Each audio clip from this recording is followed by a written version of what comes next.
예, 오늘 우리가 2주 만에 말씀드린 것처럼 다시 사사기 말씀을 보게 됩니다. 우리는 사사 시대를 지난번 말씀을 통하여 혼돈의 시대라고 규정을 지었습니다. 왜 그렇게 말씀을 드렸는지 기억을 우리가 잠시 좀 더듬어 보면, 하나님을 왕으로 모셔야 했었던 이스라엘 백성들에게 하나님은 더 이상 왕으로 존재하지 않았다라는 것이죠.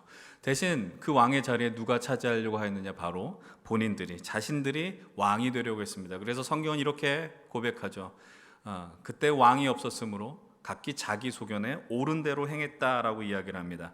그래서 우리가 지난 첫 번째 사사기의 말씀을 나누면서 강력하게 그 분위기를 지배했었던 문구가 하나 있었습니다. 그것은 바로 쫓아내지 못하였다라는 구절입니다. 더 정확하게 말씀을 드리면 쫓아내지 못하는 게 아니라 쫓아내지 않았다라고 해석하는 것이 더 정확한 표현이라고 이야기했습니다. 하나님께서 이스라엘을 향하여 가나안으로 나가게 될 때, 그리고 그들이 가나안 땅에 살게 될 때 분명 그 안에 있었던 가나안의 문화, 그리고 그 우상을 쫓아내라라고 명령을 내리셨습니다. 그러나 그들은 오랜 광야 생활 끝에서 그들이 들어간 그 가나안의 문화는 그들의 마음을 사로잡기에 너무나도 충분한 매력적인 것들이었다라는 겁니다. 그들은 이 가나안을 쫓아낼 충분한 힘이 있었음에도 불구하고 쫓아내지 않았고요. 대신 그 힘을 통해 그들을 종으로 부리면서 그들이 갖고 있는 문화를 그대로 받아들였다라고 이야기했습니다. 결국 어떤 일이 벌어졌느냐? 단지파가 아모리 지파에 의해서 하나님이 부여한 그 땅 기업에서 쫓겨나게 되었다라는 것이 사사기 1장에서 우리가 살펴볼 수 있게 되었습니다. 우리가 하나님의 나라 자녀로 살아가겠다, 하나님 백성으로 살겠다라고 우리는 이야기하지만, 그러나 우리 내면에 있었던 어떤 죄악된 습관들이 있죠. 내가 이것을 끊어야 된다라는 것 우리가 모르지 않습니다. 그러나 그것을 쫓아내지 않는 그 현실이 우리 사사기 말씀을 통해서 오버랩됐다라고 지난주 나누었어요. 오늘도 우리는 이 사사기 말씀을 통해서 여전히 혼란스러운 그 현실 속에 우리는 어떻게 중심을 잡고 살아갈 것인가를 말씀을 통하여 함께 나아가고자 합니다. 오늘 말씀의 제목처럼 이 혼돈의 시대 속에서 우리는 어떠한 역사를 기록할 것인지 한번 나누어 보려고 합니다. 오늘 설교 제목을 잡을 때 좀 많이 고민했었던 것 중에 하나는 바로 역사라는 단어를 넣을까 말까였다라는 거예요. 사실 역사라는 것이 우리는 너무 어려운 단어는 아니지만 괜히 어떠한 역사적인 배경, 어떠한 역사 이런 표현을 하면은 너무 무겁게 느껴지지 않겠나, 또 이런 생각도 있었고요. 또 이렇게 타이틀을 잡으면 너무 잘난 척하는 것 아닌가, 이런 좀 생각도 있었다라는 겁니다. 그러나 오늘 말씀을 좀 읽어보면서 또 본문을 읽으면서 이 안에서 발견되는 중요한 세계관과 역사관들이 있다라는 것을 발견할 수 있었고, 그렇다면 오늘 이 말씀, 이 흐름은 그런 역사관을 중심으로 나누어야겠다라고 결단하게 되었습니다. 바라기는 이 말씀들이요, 하나님의 강권적인 역사 속에 또 주님을 우리가 더 바라고 소망하는 그 은혜의 시간들이 되었으면 좋겠습니다. 우리가 오늘 본격적으로 말씀을 시작하기 전에 좀 단어에 대한 이해를 바로잡아야 할 것이 있습니다. 그것이 뭐냐면 바로 역사라는 거예요. 하나님께서 역사하신다라는 우리는 단어를 많이 씁니다. 하나님이 역사하십니다. 하나님 오늘도 역사하십니다라는 고백을 많이 합니다. 그런데 그 역사라는 단어는 정확하게 말하면 우리는 역사하면 어떤 히스토리라는 단어를 많이 생각하지 않습니까? 그 전에부터 오늘까지 기록된 단어 히스토리를 그 역사로 많이 생각하는데, 사실 성경에서 말하는 역사는 바로 불이다라는 뜻을 갖고 있는 역자와 일사자 이렇게 포함되어 있어 워크라는 단어로 쓰임 받는다는 거예요. 하나님 역사하십니다. 이것은 바로 하나님이 일하십니다라는 것입니다. 그러나 오늘 우리가 이야기하는 그 역사라는 단어는 사실은 두 가지를 다 포함합니다. 하나님의 워크도 포함되고 하나님의 히스토리도 포함이 됩니다. 우리가 흔히 어떠한 히스토리라고 표현을 하죠. 역사관을 이야기할 때, 세계관을 표현할 때 두 가지를 이야기하는데, 그게 뭐냐면 직선적 역사관이 있고 하나는 순환론적 역사관이 있습니다. 직선의 세계관은 복잡할 것 없어요. 과거를 지나 현재가 있고 우리의 시간은 오늘도 여전히 미래를 향해서 나간다. 이게 직선적 역사관입니다. 그러면 순환론적 세계관 역사관은 뭐냐? 과거와 현재와 미래가 뭐 한다라는 거예요? 계속 돈다라는 겁니다. 순환론 세계관과 가까운 것은 너무나 잘 알고 있는 것처럼 동양의 사상이고요, 그리고 동양의 종교들입니다. 그래서 동양 종교가 갖고 있는 가장 중요한 핵심이 있죠. 바로 윤회 사상입니다. 그러니까 오늘 우리가 이 세상 속에서 좀 부족하고 연약한 모습으로 살아있지만 조금 더 선행을 많이 하고 좋은 일을 많이 하게 되면 그 다음 생에는 더 좋은 것으로 태어날 것이다. 그래서 윤회 사상이 강한 국가들, 그 종교들 뭐가 있어요? 불교도 있지만 사실은 힌두교가 되게 그런 것들이 강하거든요. 힌두교를 보게 되면은 카스트 제도라 그래서 계급 제도가 있지 않습니까? 근데 그 계급이 자기에게 주는 얼마나 큰 이렇게 어둠과 절망감이 있어요. 근데 그 사람들을 보게 되면 하나도 슬프지 않습니다. 밝습니다. 왜 그런지 아십니까? 다음 생에는 더 좋은 곳으로 태어날 것이다라는 믿음이 있기 때문입니다. 근데 우리는 알고 있습니다. 우리의 인생은 단 한 번뿐이라는 것을, 다시 반복되지 않는다는 것을 우리는 이 믿음의 세계 속에서 깨닫게 되죠. 그래서 우리는 기독교의 세계관을, 역사관을 물론 하나로 규정짓기는 어렵지만 쉽게 말씀을 드리면 직선적인 세계관으로, 역사관으로 이해하시면 좋습니다. 여러분, 우리는 하나님의 역사가 있다는 걸 알고 있습니다. 성경을 통해서. 왜요? 하나님께서 태초에 천지를 창조하셨고, 그 다음에 마지막 요한계시록 맨 끝에는 뭐가 있습니까? 주님이 다시 오셔서 새 하늘과 새 땅을 만드신다, 하나님의 나라를 완성시키신다라는 것을 의미하는 겁니다. 그래서 첫 번째, 우리가 다시 한번 그림을 보여주시면 그 가운데 이 역사 속에 하나의 중요한 이정표가 하나 있습니다. 그게 뭐예요? 바로 예수 그리스도의 오시는 사건입니다. 그래서 우리는 초림이라고 이야기를 합니다. 그래서 우리는 하나님 나라를 이야기할 때 하나님의 나라가 이미 임했다라고 이야기합니다. 그것이 바로 예수 그리스도의 오심이고요. 그러나 아직 오지 않았다라고 이야기하죠. 왜냐하면 다시 오실 주님을 기대하는 겁니다. 그래서 이미와 아직 사이에 있는 시간을 우리는 뭐라고 표현하냐면은 그것이 바로 종말이라고 이야기합니다. 종말이라는 건 몇 월 며칠에 우리 역사가 끝이 난다는 것이 아니라 주님이 다시 오시는 그 시간을 우리는 종말의 시간이라고 표현한다는 것이죠. 다시 세계관과 역사관으로 다시 돌아와서 바로 우리가 이 믿음의 길을 가는 것은 하나의 직선적인 세계관이 있다는 것을 이해하고 말씀을 좀 보면 좋겠습니다. 오늘 도대체 어떠한 말씀을 나누려고 이렇게 거창한 역사관 세계관을 이야기하느냐? 근데 막상 보면 별거 아니라는 거예요. 오늘 본문에서 우리는 이스라엘은 하나님의 자녀와 하나님 나라 백성으로 살아가야 한다는 것을 계속해서 보게 됩니다. 그들은 그렇게 살아가야만 했습니다. 왜냐하면 하나님이 그들을 그렇게 불러내셨기 때문이에요.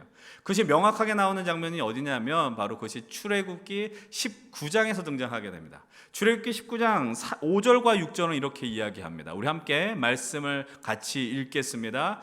세계가 다 내게 속하였나니 너희가 내 말을 잘 듣고 내 언약을 지키면 너희는 모든 민족 중에서 내 소유가 되겠고 너희가 내게 대하여 제사장 나라가 되며 거룩한 백성이 되리라. 너는 이 말을 이스라엘 자손에게 전할지라. 아멘.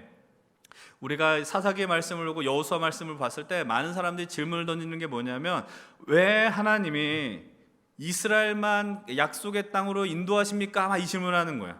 그러니까 이스라엘만 왜 구원받습니까? 이런 해석으로도 우리가 이해할 수 있는 것 같아요. 근데 정말 그러냐? 사실 성경을 잘 읽어보면 하나님께서 이스라엘만 너희는 내 택한 백성이니 구원받아라 라고 이야기한 적은 한 번도 없다라는 겁니다. 여러분, 정확하게 말하면 이스라엘 향해서 주신 말씀은 뭐냐? 방금 읽었었던 출애굽기 19장 말씀, 너희들은 제사장 나라가 된다는 거예요. 그럼 제사장 나라가 된다는 말의 의미는 뭐냐? 이스라엘만 구원의 반열에 들어가는 게 아니고 이스라엘이 제사장 나라가 됨으로 인해서 주변 국가들이 이스라엘을 통해서 누굴 본다는 겁니까? 하나님을 본다는 거죠. 그것이 바로 성경에서 하나님이 이스라엘을 택한 이유입니다. 이스라엘만 잘 먹고 잘 살라라는 게 아니라 이스라엘을 통해서 그 주변에 있는 이들이 하나님의 영광을 보라는 것이죠. 오늘도 마찬가지예요. 여러분들 하나님이 선택하시고 불러내셔서 하나님의 자녀로 삼으신 이유는 여러분들의 기도에만 응답하시려고 하나님 존재하시는 게 아니고 하나님이 여러분들에게만 은혜를 베풀겠다라고 하는 것이 아니라 여러분들의 삶을 통해서 하나님의 은혜와 사랑이 흘러가기를 간절히 원하셨다라는 겁니다. 그것이 하나님의 크신 계획이었다라는 겁니다. 근데 우리가 사사기로 넘어가면 이 택함받은 제사장 나라로 살아가야 하는 이스라엘이 철저하게 하나님을 외면했다라는 것을 보게 되죠. 그리고 어떤 일이 벌어집니까? 하나님을 왕으로 모시지 않고 자기들이 왕이 되기로 했다라는 것입니다. 그것의 첫 출발점이 바로 이 사사기 2장 7절의 말씀입니다. 이 말씀이 중요한데요. 우리 함께 7절의 말씀 읽겠습니다. 백성이 여호수아가 사는 날 동안과 여호수아 뒤에 생존한 장로들 곧 여호와께서 이스라엘 위하여 행하신 모든 큰 일을 본 자들이 사는 날 동안에 여호와를 섬겼더라. 이 말씀의 의미가 잘 이해가 되시죠? 백성들이 누가 살 동안에? 여호수아가 살 동안에. 그리고 또 누가 살 동안에? 여호수아 뒤에 여호수아와 함께 활동했었던 장로들이 생존했을 때에 누구를 섬겼다? 하나님을 섬겼다라고 이야기를 합니다. 여러분, 하나님이 살아있다는 걸 체험하는 건 너무나도 중요한 일입니다. 그래서 신앙의 1세대들이 그토록 강력한 것입니다. 여러분들 집안에서 몇 세대의 신앙을 갖고 있습니까? 조사하진 않았지만 거의 80% 이상은 거의 부모님의 믿음을 물려받았을 것입니다. 여러분, 근데 그 물려받는 보다 더 중요한 건 뭐냐면 여러분들의 신앙 고백이 있어야 돼요. 감사한 것은 뭐냐면 여러분들이 청년부 시절까지 생존했다는 말의 의미는 교회 학교를 거쳐서 중등부 시절에 도망치지 않았고 고등부 시절에 도망치지 않았고 군대를 갔다 오고 나서도 내가 이 자리에 있을 수 있었다는 말의 의미는 여러분들의 하나님을 여러분들 스스로 고백하고 만났다는 이야기입니다. 이건 상당히 중요한 이야기입니다. 그래서 이 만남이 왜 중요하느냐? 이 만남이 있어야만 우리가 오늘 누리는 하나님의 역사, 하나님의 믿음, 히스토리가 계속 오늘 우리의 시대 속에서도 기록될 수 있다라는 겁니다. 7절의 뉘앙스를 보면 우리 이제 다음의 내용이 어떻게 될 것인가 불안함을 느끼게 됩니다. 왜냐하면 여호수가 사는 날 동안에는 잘 믿었대요. 그럼 이제 여호수가 죽으면 어떻게 될까? 너무나도 그 다음 내용이 유추가 되지 않습니까? 본문 10절은 이렇게 이야기를 합니다. 10절의 말씀 함께 읽겠습니다. 그 세대의 사람도 다 그 조상들에게로 돌아갔고 그 외에 일어난 다른 세대는 여호와를 알지 못하며 여호와께서 이스라엘을 위하여 행하신 일도 알지 못하였다라고 이야기해요. 하나님을 아는 지식의 역사가, 하나님 베푸신 역사를 아는 역사의 흐름이 중단됐습니다. 하나님의 워크를 경험하고 워크를 체험한 자들의 히스토리가 중단되었다라고 성경은 이야기합니다. 그래서 성경은 여호수아 세대 다음을 이렇게 표현합니다. 여러분, 성경을 통해 잘 보셔야 돼요. 2장 10절 다음 세대가 아닙니다. 다른 세대가 나왔습니다. 이 다르다라는 뜻은 완전한 다른 종류의 세대가 출현했다라는 것을 의미하는 겁니다. 다시 말하면 하나님의 역사심의 역사가 전수되지 못한, 우리가 이 사사기강의 타이틀을 정한 혼돈의 시대가 이제 시작되었다라는 것을 의미합니다. 이제 하나님을 알지 못하는 이 다른 세대는 어떤 삶을 살지 우리는 더 어떻게 상상할 수 없을지 모르겠어요. 이제 사사기를 읽으면서 우리가 자주 발견되는 구절이 이제 11절로부터 시작이 돼요. 11절 말씀을 한번 역시 같이 보겠습니다. 이스라엘 자손이 여호와의 목전에 악을 행하여 바알들을 섬겼다라고 이야기해요. 이스라엘 자손이 범죄합니다. 악을 행합니다. 어디에서 행했다고요? 목전이라고 이야기합니다. 하나님이 시퍼렇게 살아있는데 하나님의 눈 앞에서 범죄했다라고 성경은 이렇게 이야기하는 거예요. 이 말은 하나님이 보는 그 즉시 앞에서 범죄했다라는 이야기고, 누가 봐도 이것은 너무나도 나쁜, 누가 봐도 하나님 보시기에 타락한 일들이 이스라엘에게 이루어졌다라고 이야기합니다. 이후 나오는 말씀들을 잘 보셔야 됩니다. 이제 우리는 이스라엘 백성들이 그들의 죄악으로 인하여 벌어지는 하나의 역사의 흐름을 발견할 수 있기 때문이죠. 12절 13절은 이렇게 이야기합니다. 함께 12절 13절도 한번 읽어보십시다. 함께 읽겠습니다. 애굽 땅에서 그들을 인도하여 내신 그들의 조상들의 하나님 여호와를 버리고 다른 신들 곧 그들의 주위에 있는 백성들의 신을 따라 그들에게 절하며 여호와를 진노하시게 하였으되 곧 그들이 여호와를 버리고 바알과 아스타롯을 섬겼다라고 이야기해요. 여호와를 버렸다라고 이야기하는 게 두 번이나 반복해서 나옵니다. 하나님의 패 목전에 죄를 졌습니다. 가장 큰 죄악은 뭐라고 이야기합니까? 하나님을 버리는 겁니다. 그들은 아마 하나님을 버렸다라고 이야기하지 않았을지 모릅니다. 왜냐하면 나는 이곳에서 가나안 땅에서 하나님께도 예배드렸고 바알에게도 예배했기 때문입니다. 그러나 죄악의 끝은 하나님과 상관없는 자리로 나아가게 되는 거예요. 이 모든 죄의 근원, 죄의 가장 큰 결과물은 이것입니다. 하나님과의 관계가 완전히 어그러지고 깨어진 것이죠. 이제는 더 이상 내 인생에 하나님은 상관이 없다라고 선언하는 겁니다. 여러분들 우리의 인생 속에서 가장 큰 죄악이 무엇인지 아십니까? 하나님 앞에서 자기 인생의 독립선언을 하는 겁니다. 나는 하나님 없이도 잘 살 수 있습니다. 어떠한 민족의 이 압제로부터 독립선언을 하는 게 아닙니다. 내가 부모님으로부터 자유하겠다라고 독립선언을 하는 게 아닙니다. 하나님으로부터 내가 독립을 선언하는 것이 가장 큰 우리의 죄악이다라는 거예요. 이제 이것이 사사기의 새로운 사이클이 된다, 역사의 사이클이 된다라는 겁니다. 왜? 어떤 일이 벌어지는 겁니까? 하나님 앞에 그들이 죄악을 벌입니다. 그럼 죄악 가운데 어떤 일이 벌어질까요? 그 두 번째 죄악 앞에 하나님의 반응이 나옵니다. 14절 15절인데 함께 14, 15절 같이 봅니다. 여호와께서 이스라엘에게 진노하사 노략하는 자의 손에 넘겨주사 그들이 노략을 당하게 하시며 또 주위에 있는 모든 대적의 손에 팔아 넘기심에 그들이 다시는 대적을 당하지 못하였으며 그들이 어디로 가든지 여호와의 손이 그들에게 재앙을 내리시리니 곧 여호와께서 말씀하신 것과 같고 여호와께서 그들에게 맹세하신 것과 같아서 그들의 괴로움이 심하였더라. 범죄한 이스라엘 향해서 하나님이 나타낸 그 다음의 반응은 이것입니다. 하나님의 진노하심이었습니다. 그 진노의 구체적 내용이 뭡니까? 우리는 기억하셔야 됩니다. 하나님께서 그들을 쫓아내지 않았지 않습니까? 이스라엘 백성들이 가나안을 쫓아내지 않았기에 하나님은 결단하십니다. 내가 그들을 쫓아내지 않아서 너희들에게 찌르는 가시가 될 것이고 너희들의 옆구리를 치는 그런 올무가 되게 할 것이다 라고 이야기합니다. 여러분들, 하나님께서는 이제 그들을 가나안의 손에 넘기게 되었고 이제 이스라엘 백성들은 하나님을 배신함으로 배반함으로 말미암아 재앙과 고통의 시간으로 들어가게 되는 거예요. 여러분 한번 보십시오. 15절 말씀이 뭐라고 이야기를 하느냐? 하나님이 재앙을 내리시는데 여호와께서 말씀하셨고 그 다음에 맹세하신 것과 같다라고 이야기했어요. 우리 여호수아 말씀을 통해서도 살펴봤습니다. 사사기 말씀을 통해 살펴봤습니다. 방금 말씀드렸던 옆구리에 가시가 되고 올무가 된다라는 것, 이 말씀이 이제 그들의 죄악 앞에서 실제로 성취가 되는 겁니다. 여러분들, 괴로움이 심하면 어떤 일이 벌어질까요? 복잡하게 생각하지 마십시오. 여러분들의 인생 속에 지금 괴로우십니까? 여러분들이 하나님 앞에 예배하며 하나님 앞에 죄악 가운데 있을지라도 괴롭으면 우리는 본능적으로 하는 행동이 하나 있습니다. 오늘 이스라엘 백성들은 그런 행동을 하고 있어요. 18절 함께 읽어봅니다. 여호와께서 그들을 위하여 사사들을 세우실 때에는 그 사사와 함께 하셨고 그 사사가 사는 날 동안에는 여호와께서 그들을 대적의 손에서 구원하셨으니 이는 그들이 대적에게 압박과 괴롭게 함을 받아 슬피 부르짖음으로 여호와께서 뜻을 돌이키셨거늘. 하나님이 사사를 세운다고 했는데 사사가 언제 등장한대요? 18절의 하반절 이렇게 이야기합니다. 압박과 괴롭게 함을 받아서 슬피 부르짖었다. 슬피 부르짖으니 누가 나타났다? 사사가 나타났다. 이것이 사사기에 나오는 하나의 순환론적 세계관 역사관이다라는 겁니다. 이제 한 장면, 이미지를 여러분들에게 보여드립니다. 여러분, 사사시대의 실패의 반복이 계속해서 벌어진다는 것을 우리는 2장을 통해서 확인하지 않습니다. 3장, 4장 계속해서 사사들은 등장하지만 그들에게는 계속해서 범죄함, 하나님의 진노, 하나님이 가나안을 통해 압제시키고 그 고래로움 속에서 그들은 하나님을 부르짖게 되고 하나님 사사를 보내셔서 구원하게 된다는 내용이 사사기 전반부에 몇 차례나 걸쳐서 반복되어져 나옵니다.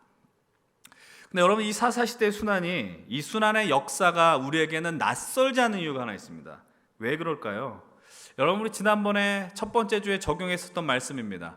우리 안에 죄악이 있으므로 쫓아내지 못함으로가 아니라 쫓아내지 않았었던 우리의 삶이 오버랩되었지 않았습니까? 그것처럼 사사시대의 악의 순환이, 그 사이클이 남의 이야기가 아니고 성경의 이야기가 아니고 우리의 이야기로 다가오지 않습니까? 우리가 하나님 앞에 예배하는 은혜 충만한 시간이 있습니다. 내가 하나님을 사랑하고 하나님의 은혜 가운데 하나님, 내가 주님을 사랑합니다라는 담대한 믿음의 고백을 하는 순간이 있어요. 근데 때로는 하나님을 멀리한 순간이 있습니다. 하나님께서 모든 순간마다 우리에게 다 치고 괴로움을 주는 건 않지만 어느 순간 내가 하나님과 멀어지고 하나님께 나 멀어지니까 하나님 앞에 살려달라고 외치는 순간이 벌어지는 거예요. 고통스럽고 어렵고, 그러면서 하나님이 그 위기 속에서 나의 기도를 들으셔서 다시 건져주는 시간들이 벌어지더라라는 겁니다. 여러분, 지난 1년의 시간 한번 보십시오. 우리가 수련회를 통해서 하나님, 내가 하나님 사랑합니다, 열심히 믿겠습니다 시작합니다. 학생들은 새 학기가 시작되었고 직장인들은 직장 생활을 하고 또 미래를 위해 열심히 준비하는 자들은 그 자신의 인생에 몰입하게 됩니다. 열정적으로 믿음의 길을 가면 좋지만, 그래서 주님과 더 친밀한 관계로 들어가면 좋겠지만, 우리가 그 상황 속에서 내 삶에 더욱더 몰두하다 보니, 내가 살겠노라 생존 본능이 작용하다 보니 그 가운데 하나님을 망각하게 되고 깊은 영적인 침체와 나태함의 순간에 들어가게 됩니다. 그렇게 되면 어떤 일이 벌어집니까? 내 인생에 하나님이 계시냐라는 거예요. 우리가 많이 하는 게 있어요. 내가 바빠서 하나님께 기도하지 못했어요. 하나님, 내가 너무나도 바빠서 하나님을 떠올리지 못했어요. 겨우겨우 나와서 하나님 생각해요. 그나마 다행이긴 하지만 하나님은 주일만의 하나님입니까? 아니죠. 일주일의 하나님입니다. 아니, 온 시간을 주관하신 분이 우리의 하나님이신데 우리는 우리가 필요한 순간에만 그분을 떠올린다라는 거예요. 다시 한번 말씀드리지만 깊은 수렁에서 하나님을 떠올릴 수 있으면 그나마 다행입니다. 그러나 우리는 이런 패턴을 너무나도 많이 경험했습니다. 이것을 이렇게 오늘 말씀을 통해 이렇게 표현하려고 해요. 그게 뭐냐면 우리는 끊임없이 실패한다라는 거예요. 하나님을 잘 믿고 싶고 하나님 앞에 예배하고 싶은데 넘어지더라라는 거예요. 그래서 우리 인생의 실패의 연속이고 반복된 이 실패의 연속의 패턴이 여지없이 우리 삶의 자리에 드러나고 또 그것이 아주 노골적으로 드러나는 것이 바로 사사기 말씀이었다라는 겁니다. 그래서 우리가 이 사사기를 읽으면서 우리가 주목해야 하는 것이 한 가지 있습니다. 그게 뭐냐면 사사시대에 벌어지는 평화의 시간과 압제의 시간이다라는 겁니다. 우리가 사사시대를 전체적으로 다 살펴볼 시간이 없어요. 그런데 우리가 이 말씀 속에서 주목해야 하는 시간이 있다라는 것을 말씀을 드립니다. 본문의 내용이 나오고 그리고 압제자 가나안 민족의 이름이 나열되고 그 다음에 압제 기간이 나오고 그때 활약했었던 사사 이름이 나열됩니다. 그리고 평화의 기간이 나오죠. 여러분 이 도표로 보면 이 도표가 이해가 되십니까? 여러분 압제 기간을 통해서 그들이 부르짖었겠죠. 그래서 하나님이 각 사사들을 보내게 됩니다. 여러분 근데 이 도표를 잘 해석해낼 수 있었으면 좋겠어요. 처음에는 압제 기간이 짧았고 평화의 기간이 길었습니다. 근데 어떤 일이 벌어져요? 압제 기간이 많아지고 평화의 시간이 줄어듭니다. 이것을 어떻게 이 표를 보면서 어떻게 해석해야 될까요? 여러분 우리가 요즘 시대에 잘해야 되는 게 뭐냐면 데이터 분석이잖아요. 그래프를 잘 해석해야 되죠. 그럼 이 데이터를 잘 한번 분석해 보십시오. 이 말의 의미는 뭐냐? 갈수록 압제 기간이 길어지고 평화의 기간이 길어진다. 압제 기간이 길어지면 그들이 뭘 했어요? 기도했어요. 부르짖었어요. 고통스러우니까. 근데 압제 기간이 길어진대요. 그럼 그 기간은 뭘까? 압제의 시간은요, 고통의 시간이에요. 아픔의 시간이에요. 근데 아픈데 뭘 안 했다라는 거예요. 하나님을 안 찾는 거예요. 이걸 뭐라 그래요? 병이라고 이야기해요. 아픈데 아픔을 못 느끼면 병인 거 아시죠? 요즘 시대 우리가 그걸 많이 누리잖아요. 내가 마음이 아픈데 아픈 걸 몰라. 너무나도 바빠서. 근데 여러분 영적으로 지금 죽어가고 있고 타락해가고 있고 무너지고 있는데 근데 그들이 그 죽어가는 것을 느끼지 못하는 거예요. 암이 위험한 건 뭡니까? 징후가 없어요. 암이 깊이 들어가는 거예요. 한 3기 되고 말기 돼서 증상이 그때서야 납니다. 그때 수술하면 너무 늦었어요. 그런 일들이 지금 이스라엘 역사 속에서 완전히 펼치고 있었다라는 사실이에요. 평화의 시간을 줄어드는 거죠. 하나님을 찾아야 되는데 그냥 하나님께 부르짖지 않는 거예요. 그냥 주어진 평화도 어떤 일이냐? 그냥 어쩌다 온 것처럼 느껴지는 겁니다. 결국 어떤 일이 벌어지는지 아십니까? 이 사사기의 패턴이 완전히 망가지는 거예요. 사사기의 패턴이 망가진다고요. 처음에 하나님께서 우리를 찾으셨고 하나님 우리를 통해서 역사하시는 것들 기대했는데 압제 시간이 됐는데 부르짖지 않게 되는 겁니다. 그게 어디서 등장하느냐? 바로 삼손의 시대 때 등장하는 겁니다. 우리는 삼손의 이야기를 대림절 주간에 한 번 더 살펴보려고 합니다. 그때 좀 더 깊이 나누기로 하고요. 여러분들 그럼 이 사사기를 보면서 우리가 하나님의 앞에서 인간의 역사들이 어떻게 되느냐? 실패의 역사라는 것을 목격하셔야 됩니다. 여러분들 인간은 사사시대만 실패하지 않았습니다. 사사시대만 실패하신 것이 아니고요. 임이라는 그 시간 예수 그리스도께서 오셨을 때 예수님 이전에도 그랬지만 예수님 이후에도 우리는 계속해서 실패했다라는 겁니다. 그래서 저건 나선형으로 표현했지만 우리는 맨날 쳇바퀴 도는 것처럼 하나님 앞에 나갔다가 쓰러지고 하는 것들을 반복했는지 모르겠어요. 오늘 여러분들이 이 예배 시간에 오시면서 마음에 아주 깊은 침체로 오신 분들 계시지 않습니까? 내 현실 때문에 하나님을 보지 못했고 하나님을 의지하지 못했고 그럼에도 다행이고 감사한 건 뭐냐면 그래도 여러분들 지금 이 자리에서 있다라는 겁니다. 여러분의 실패 연속에 있었지만 그래도 여기서 예배하고 있다라는 겁니다. 그렇게 형편없는 실력 속에서도 하나님의 은혜로 이 자리에 살아있다라는 것이죠. 우리가 처음에 사실 우리가 이 믿음의 역사관이 직선에 가깝다라고 말씀을 드렸습니다. 그 이유가 뭐냐? 처음과 끝이 있다니까요. 우리 하나님께서 알파 오메가가 되신다라고 이야기했어요. 그리고 그 가운데 하나님께서 직선론적 역사관 속에서 우리를 이끌어간다는 우리는 믿어야 하거든요. 근데 직선론적 역사관에 빠지게 되면 어떤 오류가 발생되는지 아십니까? 여러분 직선론 가운데 우리가 생각하는 환상이 하나 있습니다. 그게 뭐냐면은 우리는 직선 속에서 우상향 그래프를 원합니다. 올라가는 거거든요.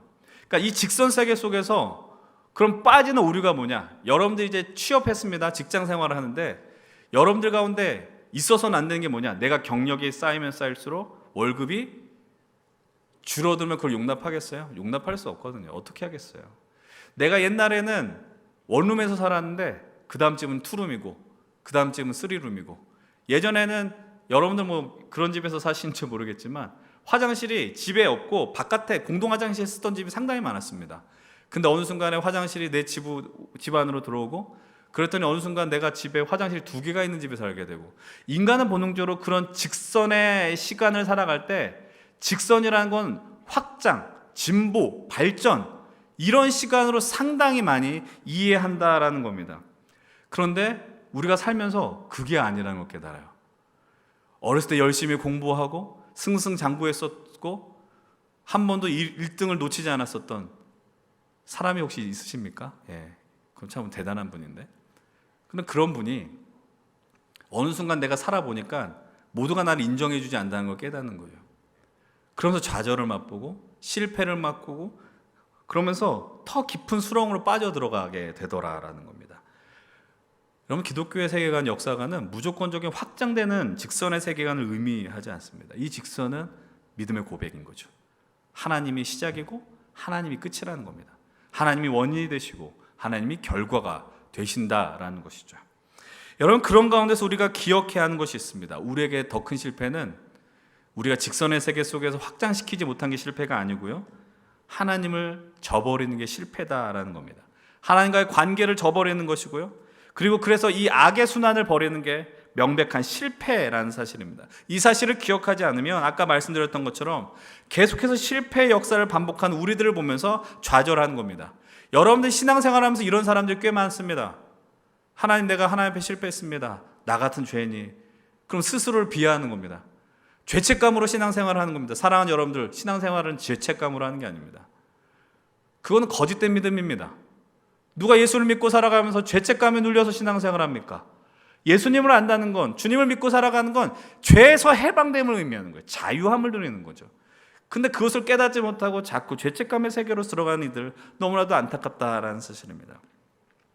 하나님의 주도로 이루어지는 이 역사와 인간의 실패의 역사를 보면서, 근데 오늘 우리는 은혜와 위로를 발견할 수 있습니다. 그 비밀을 오늘 우리는 하나님의 이 역사 속에서 발견해야 한다는 겁니다.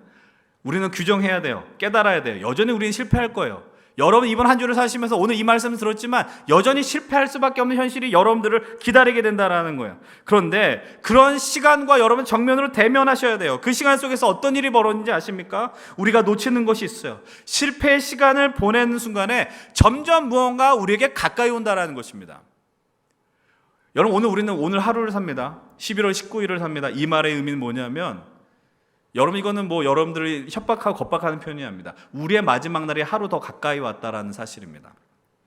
근데 이 믿음의 시간 속에서도 놓치는 것이 있어요. 우리가 하루하루 살아간다는 거, 오늘 우리가 이 시간을 살아간다는 말의 의미는 주님이 약속하신 그날이 하루 더 가까이 왔음을 의미합니다. 그래서 성경은 그것을 V-Day라고 이야기합니다. 승리의 날이라고 이야기한다는 거예요. 그날이 점점 더 나오는 거예요. 우리가 하루를 산다는 건 하루를 더 늙어간다는 거 표현할 수 있을지 모르겠지만, 오늘 우리에는 인생의 끝이 아니라 주님의 날, 세상의 끝이 다가온다는 사실도 여러분 기억하셔야 합니다. 그래서 우리에게 놓여진 그 마지막 날은 단순히 심판의 날이 아니고 하나님의 은혜가 다가오는 날이며 하나님의 역사가 다가오는 날이며 하나님의 사랑이 오늘 우리로 인하여 찾아오는 시간이라는 걸 여러분 기억하셔야 됩니다. 여러분, 이 그래프를 한번 살펴보셔야 돼요. 처음에 났었던 우리의 실패 반복되는 역사 속에서 이미와 아직 사이에서도 우리는 실패를 하지만 그 어떠한 특정한 시간이 오늘 우리에게 찾아온다는 거, 이 그래프를 보면서 바라보셔야 됩니다. 하나님의 역사가 오늘 이 날을 위해 우리의 인생을 향하여 찾아오고 있습니다. 하나님의 역사, 승리의 역사는 오늘 우리의 시간을 통해 찾아오고 있습니다. 하나님의 사랑은 그냥 멈춰 있지 않습니다. 오늘 우리의 여러분들의 인생을 향하여 걸어오고 있고요, 하나님의 은혜는 놀고 있는 것이 아닙니다. 여러분을 넘어져 있고 실패하고 있고 실패의 반복 속에서 스스로 죄책감에 놓여진 우리를 향해서 오늘도 끊임없이 찾아오고 있다는 것이죠. 성경은 그 사실을 성경 처음부터 창세기부터 마지막 요한계시록까지 빠짐없이 다 기록하고 있다는 거예요. 하나님은 놀고 있는 하나님이 아니라는 겁니다. 쉬지 않고 오늘 이 날을 살아가고 있는 여러분들을 향하여 찾아오고 있다는 것을 이 예배 속에서 확인하셔야 돼요. 그래서 실패의 반복이 있지만 그래도 버텨내시라는 거예요. 이 말씀의 자리에 버텨내시고 하나님이 살아있는 자리에 버텨내시라는 거예요. 왜요?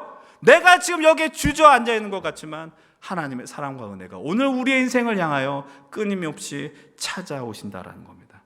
그런 하나님의 모습을 명백하게 발견하는 은혜의 말씀이 한 가지 있습니다. 바로 누가복음 15장 4절의 말씀입니다. 이른 양을 향하여 주시는 그 말씀이며 또 이른 동전을 향한, 그리고 아들을 향한 이 말씀, 누가복음 15장 4절의 말씀 함께 읽어봅시다. 너희 가운데서 어떤 사람이 양 100마리를 가지고 있는데 그 가운데서 한 마리를 잃으면 99마리를 들에 두고 그 잃은 양을 찾을 때까지 찾아다니지 않겠느냐. 이 잃은 양을 향해서 이 목자가 갖고 있는 마음이 양이 언제든 돌아오겠지라고 한 게 아니라니까요. 뭐라고 선언하십니까? 찾을 때까지 찾아다닌다는 겁니다. 찾을 때까지 찾아다니신다. 우리 하나님은 그 마음을 품고 사시는 하나님입니다. 포기하지 않고. 이 양은 진짜 자기 발로 도망쳤거든요. 다음에 나오는 그 잃어버린 둘째 아들 탕자, 자기 발로 걸어나간 자 아닙니까? 배신한 자 아닙니까? 하나님을 외면하고 버린 이스라엘과 똑같은 자들이 아닙니까? 근데 하나님께서는 그들을 올 때까지 그냥 알아서 오겠지라는 태도로 있지 않습니다. 찾아내기까지 찾아낸다라고 이야기하십니다. 여러분들이 실패해서 여러분들이 어디 구석에 턱이 도망쳐 있는 그 순간 속에서 하나님은 알아서 오겠지라고 하지 않는다니까요. 여러분들의 마음속에 누렸었던 하나님의 은혜와 나라, 사랑과 하나님 우리를 향해 베푸셨던 그 순간이 여러분 인생 속에 떠올리게 하시면서 하나님은 우리를 오늘도 끝까지 찾아내신다라는 말씀하십니다. 우리가 이 사사기 말씀을 통해서도 이 말씀, 은혜의 말씀, 주님의 모습을 발견해야 됩니다. 인간의 실패 역사가 오늘 우리 세상 속에 충만한 것 같은 상황 속에서도 이 사실 한 가지를 기억하십시오. 하나님의 은혜와 사랑이, 하나님의 역사가 존재하지 않을 곳은 단 한 군데도 없다는 거예요. 다시 한번 말씀드립니다. 아무리 저 범죄자의 인생 속에서, 저렇게 타락한 자리 속에서, 저겐 구원이 없을 것 같은 소돔과 고모라 같은 그 땅 속에서도 하나님의 은혜와 사랑이 존재하지 않을 수 있는 그런 곳은 단 한 군데도 없다라는 사실을 기억하십시오. 그렇다면 우리의 인생은 어떻겠습니까? 우리의 삶은 어떻겠어요? 하나님의 은혜와 사랑이 그 안에 얼마나 충만하게 있지 않겠느냐라는 겁니다. 그래서 여러분들에게 오늘 부탁을 드리는 건 이겁니다. 하나님을 알게 해주십시오. 하나님을 향하여 나가는 그 발걸음을 놓치지 마십시오. 여러분 오늘 이 믿음의 걸음 속에서 그냥 가만히 있지 마십시오. 하나님께서 여러분을 향해서 100점짜리 믿음을 요구하지 않습니다. 여러분들에게 100점짜리 다라반을 요청하지 않아요. 여러분 오늘 현실이 어때요? 미안하지만 여러분 100점이 되게 어려워요. 100점짜리가 아니라고요. 근데 우리가 오해하는 건 뭐냐? 100점짜리가 되어서 이 세상 속에서 비장한 군대 장관으로 살아가고 세상과 맞서 싸워야 하고 이런 마음으로 살아가는데 그렇게 살 필요가 없다니까요. 하나님의 역사 속에 여러분들 향해서 네가 내 인생에 성경 66권의 한 페이지를 담당하라고 요청하지 않아요. 여러분 하나님의 역사 속에 죄송하지만 여러분들 저도 마찬가지인데 그냥 하나의 어떠한 작은 점에 불과할지 몰라요. 하나님 어떤 책을 쓰신다면 하나의 단어에 불과할지 몰라요. 하나님 어떤 그림을 그린다면 여러분들 저기 희미하게 구석에 박혀있는 하나의 풀에 지나지 않을지 몰라요. 근데 하나님은 그냥 그걸로도 우리를 향해서 너 그렇게 살아도 된다라고 이야기하신다고요. 여러분들의 그 작은 점을 통해서 그 작은 희미한 들풀과 같은 모습을 통해서 내가 내 역사를 만들어 갈 테니 너는 그냥 너의 인생을 살라라고 지금 이야기하신다라는 사실입니다.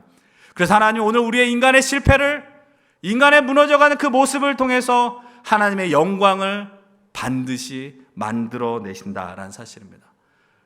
여러분 아까 쓰였던 그 문구 기억하십니까? 잊으실 것 같은데 다시 한번 이렇게 이야기하죠.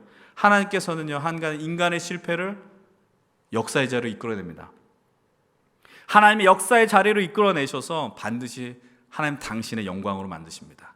기억하십시오. 하나님이 모든 세상의 주도권을 갖고 계십니다. 그걸 인정하셔야 하는 겁니다. 그래서 여러분 죽을 것 같죠? 실패해서 내 인생 왜 이렇게 되냐 자책하죠. 거기에 머무르지 마십시오. 이런 나도 하나님이 끌어내신다라는 그 믿음을 따라 나가십시오. 이거는 만드실 것이다가 아닙니다. 만드실지도 모른다가 아닙니다. 반드시 만들어 가실 거라는 거예요. 오늘 우리가 산 세상이 별 볼 일 없는 것 같고 뭐 이따위의 세상이 더 있냐 이런 시선으로 우리가 바라볼지 모르겠어요. 그러나 하나님은 그 이 세상을 통해 하나님이 영광 받으실 것이고 하나님 나라를 완성시켜 가실 것입니다. 사랑하는 우리 힘센 청년 여러분들, 동역자 여러분들에게 질문을 던집니다. 여러분 오늘 어떤 역사를 기록하며 살아가실 것입니까? 여러분 아무리 우리가 잘난 것 같아도 하나님 앞에 보잘것없는 죄인이고요. 그냥 너무나도 형편없는 죄인인 것 같고 실패의 연속인 인생 같지만 그런 인생을 하나님은 우리를 들어 사용하실 것입니다. 그렇게 절대로 여러분들 좌절하거나 낙심하거나 자신을 비하하지 말 것은 오늘 하나님의 역사가 오늘 우리를 불러내실 것이고 하나님의 일하심이, 하나님의 워크가 오늘 우리의 인생을 향해 계속 찾아올 것이기 때문입니다. 그 사실을 기억한다면 이 세상 속에 드러나는 하나님 나라의 그 긴 역사 속에 보잘것 없어 보이는 점이라도 되십시오. 하나의 단어라도 되십시오. 그것을 통해 우리는 반드시 은혜 충만한 삶을 살아내게 될 것입니다. 우리에게 보여질 이 하나님 나라의 역사를 다시 한번 집중해서 보십시오. 하나님의 나라 완성이 오늘 우리의 인생을 향해 계속해서 찾아오게 된다면 여러분 이 그래프 모양을 잘 보셔야 돼요. 나선형의 모양. 우리는 이렇게 올라간 순간이 있고 내려온 순간이 있는데 어느 순간 우리는 인식하지 못했지만 주님의 그 자리로 나아가게 되더라는 거예요. 실패와 반복 속에서 하나님은 여러분들의 목덜미를 잡고 여러분들의 멱살을 잡고 여러분들의 인생을 잡아서 반드시 하나님의 놀라운 영광의 자리로 우리를 인도해 내실 것입니다. 하나님의 스토리에 여러분 함께 발을 맞춰 나가십시오. 하나님의 역사에 여러분 한 페이지 함께 동참하십시오. 그래서 이 혼돈의 시대 속에서 여전히 쉬지 않고 일하시는 하나님의 역사를 통해 기꺼이 내가 하나님의 한 점이 되겠습니다. 한 문장이 되겠습니다. 한 단어가 되겠습니다. 그래서 혼돈의 시대 속에 중심을 잡고 믿음 속에 승리하시는 우리 모든 힘센 청년들과 예배자들과 여러분들의 인생들이 되기를 주의 이름으로 간절히 축원을 드립니다. 이 말